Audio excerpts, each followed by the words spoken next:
नमस्कार दोस्तों, D classes में आपका स्वागत है। आज हम रीजनिंग के पार्ट 18 करने वाले हैं। इसमें रीजनिंग के 20 इंपॉर्टेंट प्रश्न देखेंगे। यदि आप रेलवे, एसएससी या किसी भी स्टेट एग्जाम की तैयारी कर रहे हैं तो ये प्रैक्टिस सेट आपके लिए काफ़ी इंपॉर्टेंट है, क्योंकि इस प्रैक्टिस सेट में जो प्रश्न दिए गए हैं उसी टाइप के प्रश्न आपके एग्जाम में पूछे जाते हैं। अब आते हैं क्वेश्चन नंबर 1 पर। क्वेश्चन नंबर 1 करने से पहले आपसे रिक्वेस्ट है, वीडियो शुरू से तक जरूर देखिए। वीडियो अच्छा लगे तो लाइक और कमेंट कर दीजिए। चैनल पर नए आए तो प्लीज़ चैनल सब्सक्राइब कर लीजिए। दोस्तों को अधिक से अधिक शेयर कर दीजिए। आप क्वेश्चन नंबर 1, दी गई श्रृंखला में प्रश्नवाचक चिन्ह के स्थान पे क्या आएगा? दी गई श्रृंखला में प्रश्नवाचक चिन्ह के स्थान पे क्या आएगा? तो ये श्रृंखला से संबंधित प्रश्न है। श्रृंखला से संबंधित प्रश्न में हम क्या देखते हैं कि यहाँ 63 से 64 आए हैं। 63 से क्या आए हैं? 64 आए हैं। तो इस प्रकार से हमारा इसमें 64 से क्या आए हैं? 66 आए हैं। जोड़ हो रहा है। 63 में +1 किए हैं, 64 में +2 किए हैं, और 66 में कितना प्लस किए हैं? 3 प्लस किए हैं। 69 में कितना प्लस किए हैं? 4। मतलब 1 + 2 + 3 + 4 इंक्रीज हो रहा है एक एक का। तो अगली संख्या हम कितना प्लस करेंगे? 5। 73 में 5 प्लस करेंगे तो 78 हो जाएगा, जो हमारा ऑप्शन बी में दिया हुआ, ऑप्शन बी सही हो जाएगा। अगला प्रश्न है, एक निश्चित कूट भाषा में सोप को 4629 लिखा जाता है, स्पोर्ट को 9824 लिखा जाता है, तो ए का कोड क्या होगा? अब देखिए, सोप में ए है। कहाँ सोप में ए है? तो स्पोर्ट में जो कोड होगा वो आपका ए का कोड नहीं होगा। तो स्पोर्ट का कोड जो है उसे हम कट कर देंगे दोनों से। 99 यहाँ कट हो गया, 88 कट हो गया, 8 नहीं है, 2 कट हो गया, 4 कट हो गया। तो हमारे पास इसमें बचा ए का कोड 6। तो ए का कोड क्या हो जाएगा? Option D. अगला प्रश्न, एक निश्चित तर्क के अनुसार अनुसरण करते हुए 12 का संबंध 72 से, उसी तर्क के अनुसार 19 का संबंध 114 से संबंधित है, 29 का किससे है? तो 12 को क्या किया गया कि 72 हो गया, तो 12 पंचे 7, 12 छके 6 से गुना किया गया। 19 में भी 6 से गुना किया तो 114 हो गया। तो उसी प्रकार 29 को भी 6 से गुना करेंगे हम, तो 9 6 54 और 6 दूनी 12, 12 5 17, 174, जो हमारा ऑप्शन ए में दिया हुआ है, ऑप्शन ए सही हो जाएगा। या गुना का, यहाँ पे गुना का ट्रिक लगा हुआ था। अगला प्रश्न है, अंग्रेजी वर्णमाला क्रम के आधार पर TMBF को लिख लेना है और उसका कोड डाल देना है ATIM। अब इसमें देखेंगे हम क्या संबंध है। T 20 नंबर पे होता है, M 13 नंबर पे, B 2 नंबर पे, F 6 नंबर पे, A होता है 1, 20, 9 और 13। 20 से 1 नंबर पे आए हैं। 20 से क्या किए हैं? 1 नंबर पे आए हैं। तो 20 1 नंबर। 13 से 20 नंबर पे इसको देख लेते हैं। 13 से 20 7 नंबर प्लस हुआ है, इसमें 7 प्लस हुआ है। 2 से 9 आए हैं तो +7, मतलब +7 का यहाँ पे पैटर्न है। तो इसमें भी आपका +7 करेंगे तो 20 से 1 26, 1 27 हो गया। 6 से 7 प्लस करेंगे तो 13 हो जाएगा। +7 का यहाँ पे हमारा पैटर्न मिला। अब इस हम दूसरे में देखेंगे, JSNW में भी वही पैटर्न दिख रहा है। क्या दिख रहा है? 3 नंबर और ये 10 नंबर, मतलब +7 +7 +7 और +7 हुआ है। उसी प्रकार QEAD का हम याद करेंगे। 17 में +1 7 करेंगे तो 17 7 24। 24 कितने नंबर पे होता है? X पर। X से शुरू होने वाला सारा हमारा यहाँ पे है। तो 5 में 7 प्लस करेंगे तो 7 5 12 L हो जाएगा। A में 7 प्लस करेंगे तो 8 हो जाएगा। XLH ऑप्शन सी में दिया हुआ है, हमारा ऑप्शन सी सही हो जाएगा। अगला प्रश्न, A का अर्थ यहाँ पे भाग दिया हुआ है, B का अर्थ गुना दिया हुआ है, C का अर्थ जोड़, D का अर्थ घटाव दिया हुआ है। देखिए, तो इसको जब हम लगाएंगे यहाँ पे, C के जगह पे क्या डालेंगे? जोड़ डालेंगे। A के जगह A का अर्थ क्या दिया हुआ है? भाग दिया हुआ है। D का अर्थ क्या दिया हुआ है? D का घटाव दिया हुआ है। B का गुना दिया हुआ है। अब इसको सॉल्व करेंगे तो हमारे पास क्या आएगा? 17 + 23, 17 + 23 और -22, हमारा कितना हो गया 17, 23 में से 22 चला गया तो 1, 17 1 18, हमारा आंसर 18 हो जाएगा जो ऑप्शन बी में दिया हुआ है। अगला प्रश्न, यदि शब्द डायलेक्ट के सभी अक्षरों को वर्णाक्रमांक में व्यवस्थित किया जाता है तो अक्षरों का स्थान अपरिवर्तित कितना रहेगा। अब देखिए ए को यहाँ एक सीरियल नंबर ये परिवर्तित हो गया तो ये तो होगा ही नहीं, ये संभव ही नहीं है। 1 नंबर के बाद 4 नंबर 3 नंबर हम लिखेंगे तो सी भी 2 नंबर पे आ गया, जबकि लास्ट सेकेंड लास्ट था तो ये भी संभव नहीं है। सी के बाद 4 नंबर आएगा, डी 3 नंबर पे है और यहाँ पर 1 नंबर में था तो ये भी आपका नहीं अपरिवर्तित में आएगा। उसके बाद 5 नंबर 4 नंबर पे ई है, 5 नंबर 1 2 3 4 तो ई भी आपका परिवर्तित हो गया, अपरिवर्तित ढूंढना है हमें। उसके बाद आई हमें ढूंढना है तो आई भी आपका अपरिवर्तित हो गया।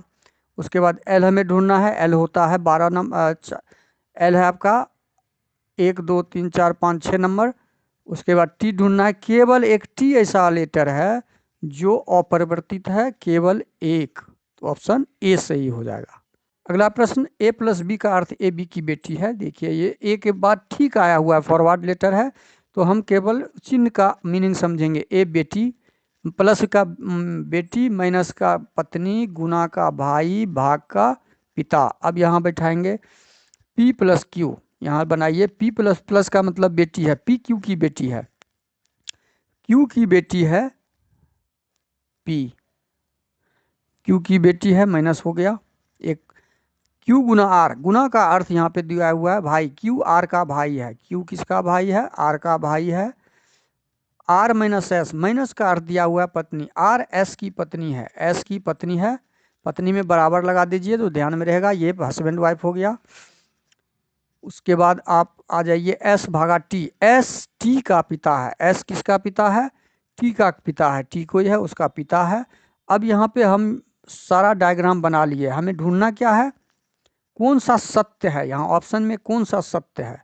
ऑप्शन ए देखते हैं, टी एस का बेटा है, नहीं, टी के बारे में यहाँ कंफर्म नहीं है कि ये बेटा है कि बेटी है, टी यहाँ पे कंफर्म नहीं है कि बेटा है या बेटी, तो ऑप्शन ए संभव नहीं है। क्यू एस का भाई है, क्यू एस का भाई है, नहीं, आर का भाई है, क्यू एस का भाई नहीं है, तो ऑप्शन बी भी हमारा नहीं होगा। पी टी की बहन है, पी टी की बहन है, नहीं पता चल रहा है पी टी की बहन है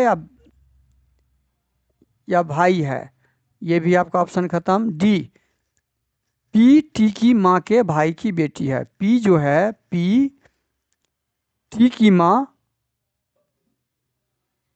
के भाई की बेटी है, टी की माँ के भाई की बेटी है, सही, ऑप्शन डी हमारा सही हो जाएगा। अगला प्रश्न है, निम्नलिखित 4 अक्षर समूहों में से 3 अक्षर समूह एक निश्चित प्रकार से समान है, इस प्रकार एक समूह बनाते हैं, वह कौन सा अक्षर समूह है जो उस समूह से संबंधित नहीं है। संबंधित नहीं है तो इस तरह के हम स्थानीय मान ज्ञात कर लेंगे। ओ का मान 15, एम का 13, जे का 10। अब देखिए 15 में से कितना गया, 13 हो गया, 13 2 15 माइनस 2, 13 में से कितना गया -3, आर 18, टी 20, क्यू 17। अब इसको कर लेते हैं, 18 में से 2 माइनस 2, 20 में से 17 3, 16 14 11, 16 2 14 माइनस 2, 14 माइनस 3, बी 2 26 23। यहाँ पे अंतर 2 से 26 पर आए तो यहाँ पे अंतर हमारा जो है क्या हो रहा है, और 18 2 20, यहाँ ऑप्शन बी में 18 2 20 हो रहा है, प्लस हो रहा है, देखिए 18 में +2 हो रहा है, यहाँ पे भी -2 26 से और यहाँ से -3, हमारा ऑप्शन बी सही हो जाएगा, क्योंकि सारा -2 -3 है, -2 -3 है, -2 यहाँ +2 -3 है। अगला प्रश्न, दी गई श्रृंखला में प्रश्नवाचक चिन्ह के स्थान पे क्या आना चाहिए। अब देखिए यहाँ छोटी संख्या से बड़ी और बड़ी संख्या के बाद फिर छोटी, मतलब इस पैटर्न को बोलते हैं बड़ी से छोटी, छोटी से बड़ी, धड़कन पैटर्न बोलते हैं। तो इस पैटर्न में हम क्या देख रहे हैं, एक संख्या को छोड़ के हम निकालते हैं 4 और 20 में संबंध, 4 पंचे 20, 20 पंचे 100। देखिए यहाँ 5 का गुना इसमें है, 5 का गुना इसमें है, 100 पंचे 500। इसी प्रकार दूसरा देखते हैं, 11 दूनी 22, यहाँ 2 का गुना है, 22 दूनी 44, 44 दूनी 88, यहाँ देखिए एकांतर में 2 का गुना, तो 88 दूनी 2 का गुना कर दीजिए, 8 दूनी 16, 8 दूनी 16, 117, 176, जो ऑप्शन बी में दिया हुआ है। अगला प्रश्न है, जब दर्पण नीचे दिखाए गए अनुसार mn पर रखा जाए तो दी गई आकृति की सही दर्पण छवि सही निकालना है। तो दर्पण के नियरेस्ट दर्पण का छवि हो जाएगा के आपका उल्टा हो जाएगा, के आपका उल्टा हो जाएगा। तो के जहाँ जहाँ पे उल्टा है ये आपका दे दिया यहाँ पे जल प्रतिबिंब, तो ऑप्शन बी नहीं होगा। ये आपका दे दिया है, ये भी आपका जल प्रतिबिंब दे दिया है, तो ये भी आपका नहीं, ये ठीक है। अब के बाद हम 3 देखेंगे, के बाद यहाँ पे 4 दे दिया है, तो ऑप्शन ए भी यहाँ कट हो जाएगा। 3 दिया है, उल्टा होना चाहिए, के बाद उसके बाद 4 है, उसके बाद @ है, उसके बाद @ के बाद m है, तो यहाँ पे @ के बाद m है, 3 है, 4 है, @ है, m है, m यहाँ पे देखिए जल प्रतिबिंब दे दिया है, जबकि हमारा दर्पण प्रतिबिंब होना चाहिए, तो ऑप्शन डी भी हमारा कट हो जाएगा, बचा ऑप्शन सी सही हो जाएगा। अगला प्रश्न है, यदि 19 जुलाई 2012 को गुरुवार है तो 11 जनवरी 2018 को कौन सा दिन होगा? 19 जुलाई 2012 के बाद हम 11 जनवरी 2018 आएंगे, तो 11 जनवरी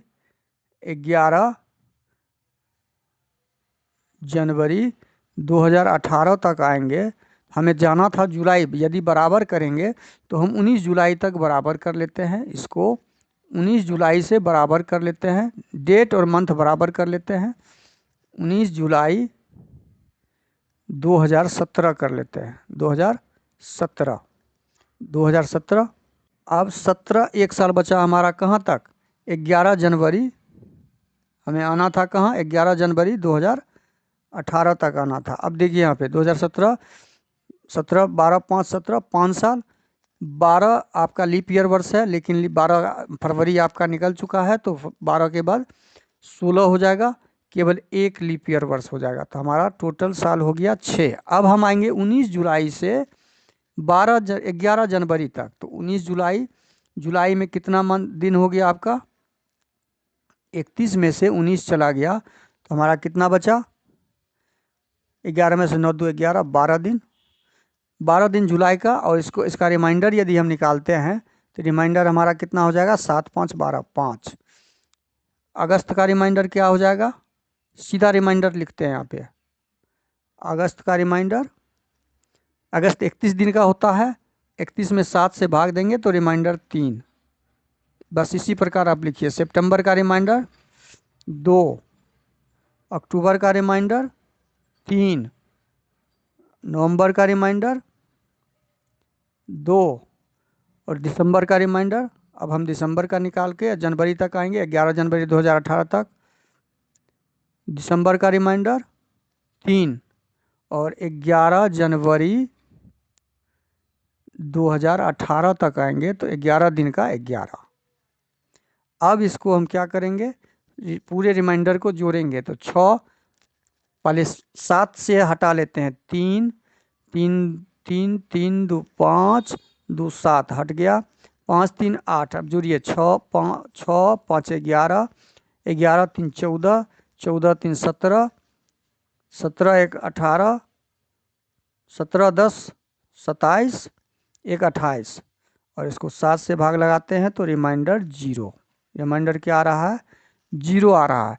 इसका मतलब हमारा गुरुवार में 0 जोड़ेंगे तो गुरुवार ही आएगा, गुरुवार में 0 प्लस करेंगे तो गुरुवार ही आएगा, जो ऑप्शन डी में दिया हुआ है। ऑप्शन डी हमारा सही हो जाएगा। अगला प्रश्न है, यदि निम्नलिखित आकृति श्रृंखला को जारी रखना हो तो कौन सी आकृति प्रश्न चिन्ह के स्थान पे आएगा? अब इसमें हम क्या ढूंढेंगे? इसमें क्या पैटर्न लगा हुआ है? पैटर्न, ये बॉक्स, वो पहला पैटर्न क्या लगा हुआ है वो ढूंढिए। पहला पैटर्न क्या देख रहे हैं हम? जी आ गया है यहाँ पे लास्ट में, ये जी उठ के आ गया यहाँ पे, पैटर्न को समझिएगा। जी आ गया यहाँ पे, आई आ गया है आपका, जी आई आ गया है ऊपर, आई चला गया है ऊपर, देखिए आई गया है ऊपर, क्यू आ गया है त्रिभुज के पास, बॉक्स आ गया है त्रिभुज के पास, क्यू आ गया है यहाँ पे, 5 चला गया आपका 5 ऊपर बॉक्स, ये दोनों एक्सचेंज हो गया है, इंटरचेंज कर लिया है, और 3 चला गया है आपका जी के पास, 3 चला गया जी के पास। यह पैटर्न आपका यहाँ पे लगा हुआ है, और त्रिभुज चला गया 3 के पास। देखिए पैटर्न हमने आपका नंबर 1 इसमें पैटर्न जो लगा हुआ है हमने लगा दिया। अब नंबर 2 में क्या हुआ है वो देखिए, नंबर 2 पैटर्न क्या लगा हुआ है। ये क्यू जो है आपका इस कॉर्नर में आ गया, क्यू आ गया है इस कॉर्नर में, क्यू कॉर्नर में आने के बाद त्रिभुज आ गया है इस कॉर्नर में, और ये आई आ गया है 5 के पास, 5 आ गया है त्रिभुज के पास, और आई आ गया है 5 के पास। देखिए पैटर्न ढूंढ रहे हैं हम, और ये बॉक्स जो है आपका, ये बॉक्स नई आकृति को जन्म दिया है। ये बॉक्स क्या किया है, न्यू आकृति को जन्म दे दिया। यहाँ पे ये न्यू आकृति बन गया है, और ये 3 आ गया आपका क्यू के पास, 3 आ गया क्यू के पास। यही पैटर्न आपका इसमें लगा हुआ है सेकेंड में। फर्स्ट का अब देखते हैं इसमें क्या लगा हुआ है।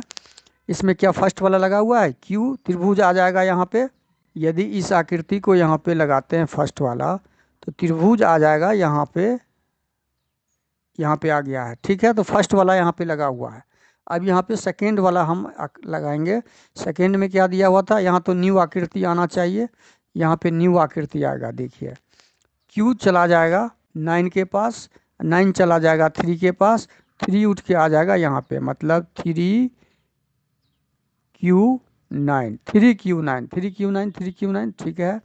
अब ये यहाँ पे देखिए दूसरा पैटर्न क्या लगा हुआ था, क्यू उठ के आ गया जी के पास, मतलब त्रिभुज उठ के आ जाएगा जी के पास, त्रिभुज उठ के आ जाएगा, यहाँ त्रिभुज का चित्र हो जाएगा, और 3 चला जाएगा क्यू के पास, 5 चला जाएगा यहाँ पे, 5 आ जाएगा, त्रिभुज और 5, त्रिभुज और 5, त्रिभुज और 5, त्रिभुज, ये ऑप्शन ए आपका नहीं होगा, यहाँ पे 5, त्रिभुज 5, त्रिभुज 5, ऑप्शन डी भी नहीं होगा। अब इस 2 में देखेंगे नई आकृति, नई आकृति में हमें देख रहा है कि यहाँ पे त्रिभुज है, आई है, 5 है, क्यू है, लेकिन ई नहीं है। तो ई वाला जो होगा हमारा ऑप्शन न्यू आकृति में, यहाँ पे जी आ जाएगा और यहाँ पे ई आ जाएगा, जो ऑप्शन सी में दिया हुआ है, ऑप्शन सी हमारा सही हो जाएगा, ऑप्शन बी। अगला प्रश्न है, कथन दिया हुआ है सभी जैम मक्खन है और निष्कर्ष ज्ञात करना है। सभी जैम, जैम को जे से कर लीजिए, नामकरण कर लीजिए, शॉर्ट मक्खन को बटर कर लीजिए, बी कर लीजिए, नीब को एन कर लीजिए, इंक कर लीजिए, एन कर लीजिए, बटर कर लीजिए। अब दिया है सभी जैम, जितने भी जैम हैं वो सभी क्या हैं, बटर हैं, बटर हैं, बी कर दिए। कुछ नीब स्याही है, कुछ नीब, नीब कुछ नीब है, ये नीब है जो इंक में है, कर दिए। कुछ नीब मक्खन है, कुछ नीब मक्खन है। अब देखिए कुछ नीब मक्खन है नीचे डाल दिया, तो हम इसको ऐसे बना लेंगे। अब ये हमारा आकृति कैसे बनेगा, ये ऐसे बनेगा, कुछ नीब मक्खन है। अब ये डायग्राम जब हमने बना लिया है, तो अब हम इसका निष्कर्ष मिलाएंगे। निष्कर्ष क्या मिलेगा, निष्कर्ष नंबर 1 देखते हैं क्या है। कुछ स्याही मक्खन है, कुछ स्याही मक्खन है, कुछ स्याही, इंक यहाँ पर है, देखिए इंक यहाँ पर है और बटर यहाँ पर है, इस दोनों में कोई संबंध नहीं दिख रहा है, तो ये निष्कर्ष संभव नहीं है। सभी जैम नीम है, क्योंकि सभी वाला जब तक 2 कथन नहीं होगा तब तक सभी वाला कोई भी निष्कर्ष सही नहीं होगा। सभी जैम यहाँ पर हैं और नीम यहाँ पर है, तो सभी जैम नीम में कोई संबंध नहीं है, तो ये भी आपका नहीं होगा, तो ऑप्शन डी सब सही हो जाएगा। ना तो निष्कर्ष 1 ना ही निष्कर्ष 2 सही हो रहा है।